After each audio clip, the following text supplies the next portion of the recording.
Because we are the voice of the people. Voice of the people. Today, 95.1 FM. Today, 95.1 FM.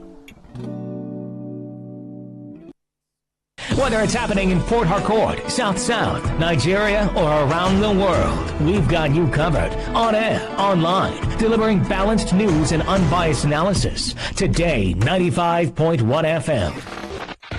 This is Today, 95.1 FM, Port Harcourt. News.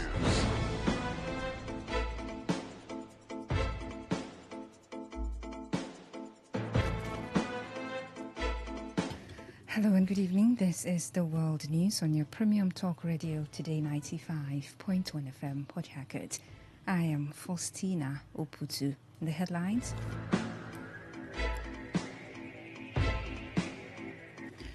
Two PDP senators and 6 federal lawmakers from Rivers State join APC. FIRS announces national identity number as automatic tax ID. Court orders final forfeiture of lands approved for Goodluck Jonathan estate to federal government. On the foreign scene, car bomb kills Russian General Fanil Savarov in Moscow. Details in a moment. And now the details of the news. The River State's Governor Siminalayi Fubara says the newly inaugurated Ahoda Zonal Hospital will provide essential medical services, reduce pressure on tertiary hospitals in Port Harcourt, and ensure timely healthcare delivery for residents of Ahoda and surrounding local government areas.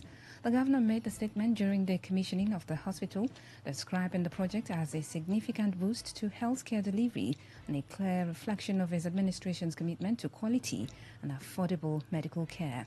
Governor Fubara explained that the facility is strategically positioned to serve rural communities, bringing healthcare closer to the people and reducing avoidable deaths linked to delays in accessing medical attention. We have this quality of service that we are supposed to render to the people of Ahoda. In extension, Apua, in extension, even the Upper Ibemandoni. We're not even talking about one of the closest neighbors, Emowa. Because I believe that rather than go on running to BMH, if you can get the attention of Uniport Teaching Hospital, the closest would be this. So you can see how important this project. So we didn't make mistake to choose to dive into this very complicated project. Not just this, we had a similar project in Bol, we had a similar project in Tegema, we also have one in Omo, and we also have one in Echi. What we have done here today is to tell you that the well-being of our people is top priority of this government.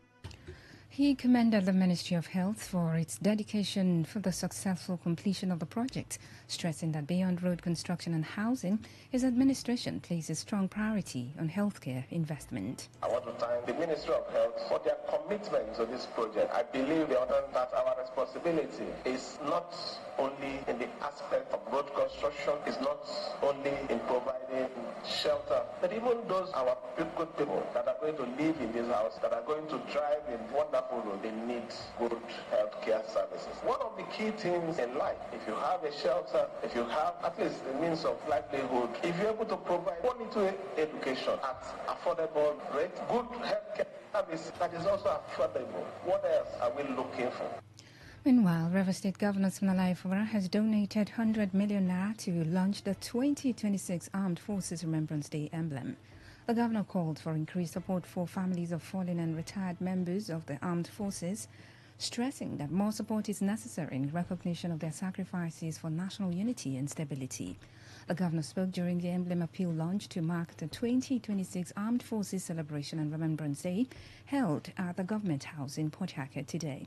Fubara described the theme, Sacrifice and Unity, honoring our heroes, as timely and significant. He noted that retired soldiers devoted the better part of their lives to the defense of the nation and the maintenance of peace and stability across the country. He disclosed that the amount represented 150% increase over the 40 million naira donated by the state during the previous appeal. Fubara further urged the Nigerian legion to forward the names of 50 wards for employment to enable the state government to fulfill its outstanding commitment made last year. 6 members of the House of Representatives from Rivers State elected on the platform of the People's Democratic Party is affected to the ruling All Progressives Congress. The defected lawmakers include Robinson Deco, Solomon Bob, Cyril Hart, Victor Obuzo, Blessing Amadi and Felix Waike. Reading their letters of defection to the APC, Speaker of the House of Representatives Tajuddin Abbas cited divisions and unresolved political crisis in the PDP, while acknowledging that the crisis in the PDP had made it impossible for them to pursue their political aspirations. The lawmakers pledged to align with the renewed hope agenda of President Bola Tinubu. With their defection, the PDP, which previously had 12 members, now has only 2 representatives in the Rivers State caucus of the House. The 2 remaining PDP lawmakers in Rivers State are the House Minority Leader, Kingsley Chinda, and Kelechi Mogu. Similarly, 2 Rivers State PDP senators have defected to the ruling All Progressives Congress. Those in the upper lawmaking body who defected are Senator Owel Oyeso, who represents Rivers East, and Senator Barinada Mpigi of Rivers South East. The announcement was made during plenary, with the Senate suspending its rules to allow the APC National Secretary Ajibola Bashiru and other party executives into the chamber to witness the defection. Both senators, who are considered loyalists of the FCT Minister Nyesom Wike, said the decision was informed by deep and unresolved internal divisions within the PDP. With these defections, the APC has further consolidated its dominance in the upper legislative chamber, increasing its tally to 78 senators and securing a commanding majority in the Senate. The Pro-Chancellor and Chairman, Governing Council of Ignatius Ajuri University of Education, Chinyere Igwe, has called for research collaboration among universities in Rivers State, describing universities as innovative hub for national development. Igwe stated this during an interactive session with some members of the academia drawn from the 3 universities in the state, where he noted that the success of one university should impact positively on others. In a statement, Igwe said the interactive session with the members of the academic community is part of his ongoing stakeholders' engagement to create an atmosphere of healthy rivalry and mutually rewarding relationship among lecturers in the 3 universities and to provide a platform for academic incubation. He advised lecturers on adjunct in Ignatius Ajuri University of Education, Rumo Lumene, to help in projecting the positive and appreciable impact the Institute has made in recent time, just as he expresses willingness to continue to engage all stakeholders to make the university a destination of choice. He further commended other sister universities for its critical intervention in several areas, including providing human resources for the institution.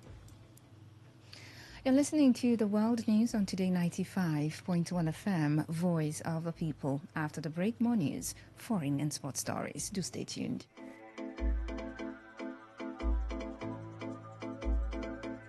Every day, every hour, when the big stories break, depend on our 24-hour news team to bring you the latest. Today, 95.1 FM.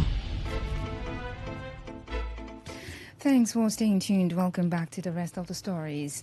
The National Identification Number issued by the National Identity Management Commission (NIMC) has now automatically become a tax ID for Nigerians. The declaration by the Federal Inland Revenue Service (FIRS) comes amidst concerns over a provision of the tax laws mandating a tax ID for bank account ownership. In a public awareness campaign on the new tax laws posted on X, the service also noted that for registered businesses, the RC number issued by the Corporate Affairs Commission (CAC) automatically becomes their tax ID under the new tax system. The Nigeria Tax Administration Act (NTAA) bill to come into force from January 2026 mandates the use of tax ID for certain transactions. It, however, noted that the requirement is not new, adding that it has existed since the Finance Act 2019 and has been strengthened under the NTAA. The FIRS added that the new tax ID systems simplify identification, reduce duplication, closes loopholes for tax evasion, and ensure fairness so that everyone who earns taxable income can contribute their share. The chairman of the Presidential Committee on Fiscal Policy and Tax Reforms, Taiwo Oyedele, has dismissed claims that Nigeria's bank accounts will be frozen or automatically debited from January 2026, describing the reports as false and misleading. In a post on its X page, he advised Nigerians against being manipulated, insisting that bank accounts are safe. He said the rumors are part of widespread misinformation surrounding recent tax and financial reforms, stressing that no provision in the new laws authorizes the freezing of bank accounts. He urged Nigerians to verify information from official sources and to ignore unsubstantiated claims designed to create panic and fear. The Federal High Court in Abuja has ordered the permanent forfeiture of a multi-billion naira expanse of lands approved for the Goodluck Jonathan Legacy Model Housing Estate to the federal government. Justice Mohammed Umar granted the motion on notice, moved by Osuobeni Akponimesia, Counsel for the Independent Corrupt Practices and Other Related Offences Commission, ICPC, which was not opposed by the defense lawyer Hassan Liman, SAN. Justice Umar directed the ICPC on behalf of the federal government to supervise the construction of the lands to the completion of the 962 housing units as earlier proposed. The judge held that the supervision should be done in collaboration with the Federal Mortgage Bank of Nigeria, the sole respondent in the case, and ensure the utilization of the housing units by end users. Justice Omar, in the ruling, further directed the ICPC and FMBN to set up a committee whose membership is to be drawn from both agencies to implement the completion of the project. Moving on, as members of the Ndigbo community gathered to celebrate the end of the year 2025 in Rivers State, renewed hope, unity and assurances of improved welfare and timely response to community needs took the center stage. The President General of the Ndigbo community in Rivers State, Emmanuel Aya, expressed deep appreciation to the leadership of Port Harcourt City Local Government Area Falga Constituency 1, alongside key executives and stakeholders for the successful hosting of the end-of-year cultural festival of the Ndigbo community. Emmanuel Aya also commended members of the Executive Council of the Ndigbo community, Rivers State, for their strong presence and unwavering support, noting that their collective efforts have significantly contributed to peace, stability, and progress within the community.